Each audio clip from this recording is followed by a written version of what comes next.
الله أكبر الله أكبر الله أكبر مدبر الأمور وخالق الظلم والنور وجاعل الذل والخرور وباعث من في القبور وولي الذين آمنوا يخرجهم من الظلمات إلى النور وإذ جعلنا البيت مثابة للناس وأمنا واتخذوا من مقام إبراهيم مصلى وعهدنا إلى إبراهيم وإسماعيل أن طهرا بيتي للطائفين والعاكفين والركع السجود إن الصفا والمروة من شعائر الله فمن حج البيت أو اعتمر فلا جناح عليه أن يطوف بهما فمن تطوع خيرا فإن الله شاكر عليم الله أكبر الله أكبر الله أكبر الله أكبر الله أكبر الله أكبر الله أكبر لا إله إلا الله والله أكبر الله أكبر ولله الحمد الحمد لله بالفضل والإنعام الذي أنزل العيد ضيافة للأنام وجعله من أعظم شعائر الإسلام وصيره موسما من أكرم المواسم في الأيام أيضا نحمده على ما شرفه فيه بالمزيد ونشهد أن لا إله إلا الله وحده لا شريك له إله ابتلى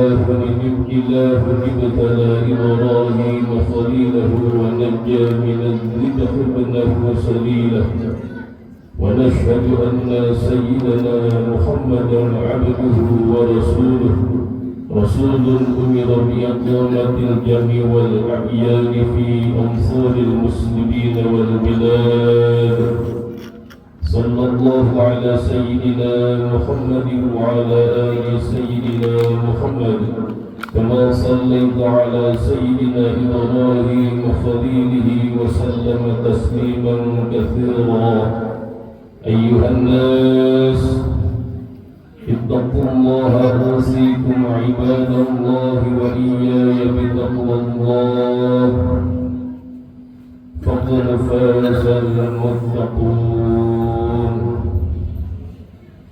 معاشر المسلمين وزمرة المؤمنين jamaah salat Idul Adha yang dimuliakan Allah Subhanahu wa taala. Alhamdulillahirabbil alamin. Di pagi hari ini Allah masih berikan kita nikmat. Dengan nikmat itu kita bisa melangkahkan kaki kita dalam rangka melaksanakan ibadah salat Idul Adha. Kita berdoa mudah-mudahan Allah Subhanahu wa taala di hari raya Idul Adha ini memberikan liburan rahmat dan keberkahan kepada kita semua. Amin ya Allah ya rabbal alamin. Salawat sering salam tercurah kepada junjungan Allah Nabi besar kita Nabi Muhammad sallallahu alaihi wasallam. Masyarul muslimin wa zumratul mu'minin rahimakumullah. Nabi Allah Adam dikenal sebagai Abul Bashar, bapaknya para manusia. Begitu juga Nabi Allah Ibrahim alaihissalam dikenal dengan Abul Anbiya, yaitu bapaknya para nabi. Sebab Nabi Allah Ibrahim mempunyai dua orang putra, yang keduanya diangkat menjadi nabi oleh Allah, dan dari keduanya lah kemudian lahir para rasul, para nabi setelahnya, yaitu Nabi Allah Ismail alaihi salam dan Nabi Allah Ishaq alaihi salam. Dari jalur Nabi Allah Ishaq alaihi salam, Allah kemudian menjadikan putra daripada Nabi Ishaq yaitu Nabi Yaqub sebagai Rasulullah, bagian dari yang 25 Nabi yang wajib kita ketahui. Kemudian Nabi Allah Yaqub mempunyai putra yaitu Nabi Allah Yusuf alaihi salam, dan kemudian terus estafet kepada Nabi Allah Musa, Nabi Allah Harun, dan terus sampai kepada Nabi Allah Isa alaihi salam. Lalu kemudian dari jalur Nabi Allah Ismail alaihi salam, Allah Subhanahu wa taala kemudian mengutus sosok baginda alam Sayyidul Thaqalain, Nabi besar kita Nabi Muhammad sallallahu alaihi wasallam. Oleh karena itu Nabi Allah Ibrahim dikenal dengan julukan Abul Anbiya wal Mursalin, bapaknya para nabi dan para rasul. Masyarul muslimin wa zumratul mu'minin jamaah salat Idul Adha yang dimuliakan Allah. Nabi Allah Ibrahim juga dikenal mempunyai pangkat Khalilullah, pangkat yang hanya satu step di bawah baginda Nabi Muhammad yaitu Habibullah. Di dalam kitab Nasaihil Ibad, karya daripada Al-Imam Al-Hafiz Ibn Hajar Al-Asqalani yang disyarahkan oleh Syekh Al-Imam Nawawi bin Umar bin Arabi Tanara Al-Bandari. Di sana dijelaskan qila li Ibrahim alaihi salam, suatu hari Nabi Allah Ibrahim pernah ditanya, bi ayyi syai'in ittakhadallahu khalilan. Wahai Nabi Allah Ibrahim, dengan sebab apa Allah menjadikanmu sebagai khalil, sebagai kekasih? Qala, kemudian Nabi Allah Ibrahim menjawab, bisalasati asya, dengan 3 perkara. Yang 3 perkara ini aku lakukan, aku amalkan dan konsisten hingga aku meninggal dunia, sehingga Allah Subhanahu wa taala menjadikanmu khalilullah, kekasihnya. Yang pertama, ikhtartu amrallah ala amri ghairihi. Jawaban daripada Nabi Ibrahim, aku lebih memprioritaskan perintah Allah daripada perintah selain Allah. Sering sekali kita dengar kisah tentang penyembelihan Nabi Allah Ismail alaihi salam. Kita tahu bahwasanya Nabi Allah Ibrahim meminta untuk diberikan putra, tapi kemudian Allah tunda. Barulah kemudian di usia 120 tahun, yang mana itu sudah bukan usia muda lagi pada manusia, Allah baru berikan putra kepada Nabi Ibrahim, yaitu sosok Nabi Allah Ismail alaihi salam dari jalur istri Siti Hajar alaihi salam. Tapi kemudian ketika Nabi Allah Ismail sedang beranjak remaja, terdapat perintah dari Allah agar Nabi Allah Ibrahim menyembelih putranya yang tercinta tersebut. Diabadikan di dalam Al-Quran, Allah Subhanahu wa taala berfirman, A'udzu billahi minasyaitonir rajim. Falamma balagha ma'ahu as-sa'ya qala ya bunayya inni ara fil manami anni adbahuka fanzur madza tara.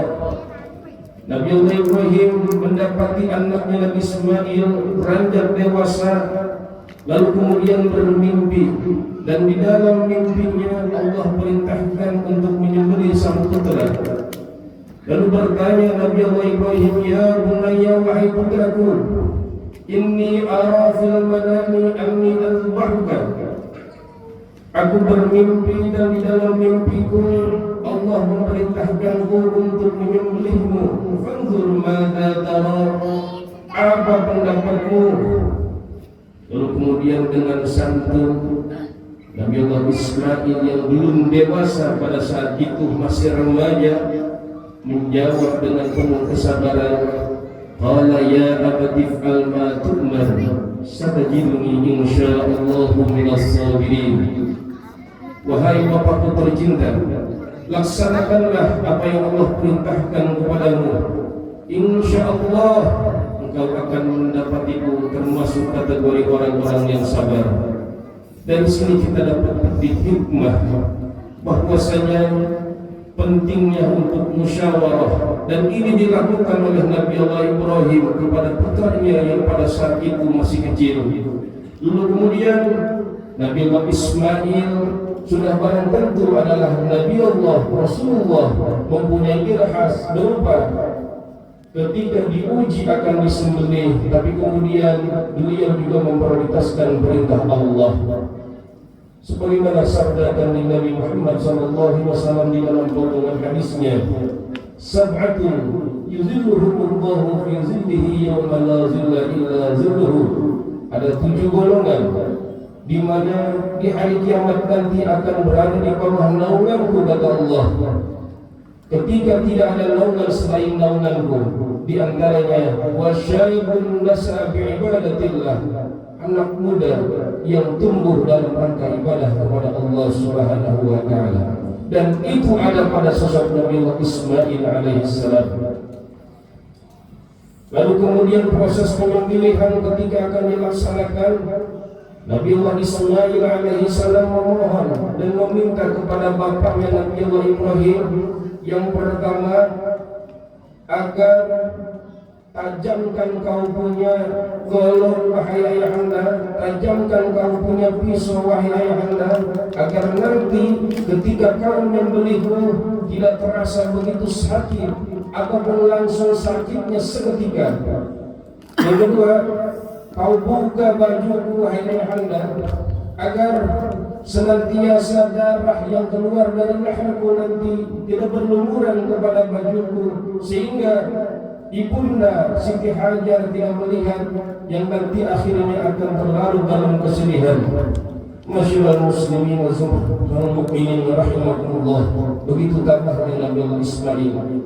Dan pada saat golok pedang Nabi Allah Ibrahim hampir sampai kepada leher Nabi Allah Ismail, Allah kemudian mengganti Nabi Ismail bikabshin, dengan seekor domba yang kemudian menjadi syariat dari mulai Nabi Allah Ibrahim hingga syariat Nabi kita Nabi Muhammad SAW, yaitu berkurban pada hari raya Idul Adha dan 3 hari tasyrik tanggal 11, 12, 13 bulan Dzulhijjah. Masyaallah muslimin wa zumratul mukminin rahimahumullah. Dengan sebab itu Nabi Allah Ibrahim memprioritaskan perintah Allah daripada perintah selain Allah. Poin pertama yang menyebabkan Nabi Ibrahim diangkat menjadi kekasih Allah. Yang kedua, wa ma ihtamamtu bima takaffalallahu lahu, wa ma ihtamamtu bima takaffalallahu li. Aku tidak pernah risau, aku tidak pernah pusing memikirkan sesuatu yang sudah ditanggung oleh Allah kepadaku. Apa? Rizki. Karena Nabi Allah Ibrahim tekadnya begitu kuat, dan harus kita tiru tekad tersebut, bahwasanya ketika Allah menciptakan makhluk, Allah pun menciptakan rizkinya, dan tidak akan tertukar rizki tersebut. Oleh karenanya fokusnya Nabi Allah Ibrahim adalah untuk ibadah kepada Allah, dan kemudian menjadikan ibadah tujuan daripada hidupnya. Al-Imam Ibnu Abdullah As-Sakandari di dalam kitabnya Al-Hikam berkata, ijtihaduka bima du'ina laka, sungguh-sungguhnya kamu di dalam mencari sesuatu yang nyata telah ditanggung oleh Allah kepadamu, yaitu rizki.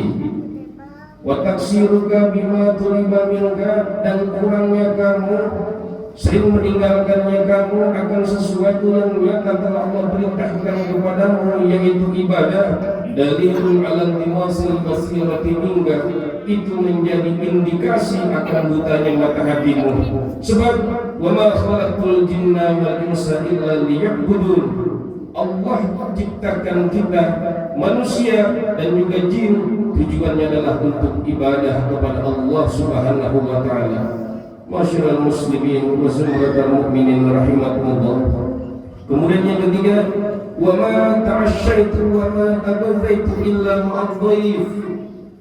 Nabi Allah Ibrahim berkata, poin ketiga sebabnya Allah menjadikanku sebagai Khalilullah, sebagai kekasihnya, adalah karena aku tidak pernah makan pagi dan makan sore kecuali bersama kamu. Diriwayatkan Nabi Allah Ibrahim pernah sendiri, tidak terdapat keluarganya, lalu kemudian hendak makan, akhirnya beliau mencari teman untuk makan, bahkan sampai berkilo-kilometer jauhnya. Dan inilah yang menyebabkan Nabi Allah Ibrahim diangkat oleh Allah sebagai Khalilullah, tidak pernah makan sendiri, karena beliau meyakini al-barakatu ma'al jamaah, keberkahan itu terdapat pada kebersamaan. Masyarul muslimin wa zumratal mu'minin rahimakumullah. Kemudian Nabi Allah Adam alaihissalam iri kepada kita sebagai umat Nabi Muhammad sallallahu alaihi wasallam. Beliau tidak iri kepada Nabi Muhammad, tapi iri kepada kita. Disebabkan beberapa faktor yang menyebabkan beliau iri kepada kita. Yang pertama, Nabi Adam berkata, ketika aku dulu berbuat kesalahan di surga bersama istriku, aku diturunkan oleh Allah, dikeluarkan oleh Allah dari surga ke dunia ini. Sedangkan umat Nabi Muhammad ketika berbuat salah, ketika berbuat dosa, tapi kemudian bertaubat dan taubatnya nasuha, diterima oleh Allah Subhanahu wa taala, dari dunia dimasukkan ke surganya Allah Subhanahu wa taala. Aku iri kepada umat Nabi Muhammad. Yang kedua, ketika aku berbuat salah dengan memakan buah yang dilarang untuk aku dekati bersama istriku Hawa, aku terbuka pakaian, terlihatlah apa yang malu terlihat pada orang biasanya.